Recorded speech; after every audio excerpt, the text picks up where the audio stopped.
The reality is we're 44 games into the season. The Lakers have shown us who they are. They're 24th in offense, 18th in defense. They're a bad team. They're not a very good team. Right.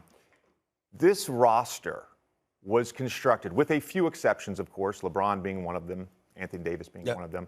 This roster was constructed with players that are past their prime. And I'm not going to single anybody out because a bunch of them, look, are former teammates. They're close friends of mine. But these are guys that are past their prime. That's the reality.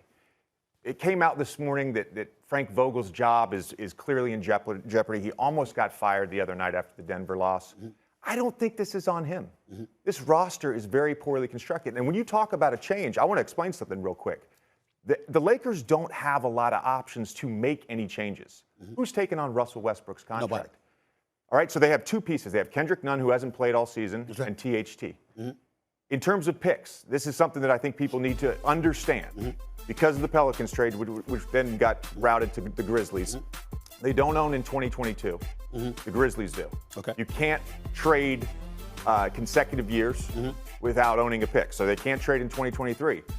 Pelicans have the option to defer 2024 to 2025, which means the Lakers can't technically trade 2026 first-round pick either. So the first-round pick they can trade is 2027. Okay. With THT as an option, Kendrick Nunn, who's been hurt all season, and Russell Westbrook making $45+ million a year. There's just not a lot of options to improve this roster. The last thing they have is a trade exception in the Marc Gasol trade, $2.6 million. That's not going to bring back anybody of any importance.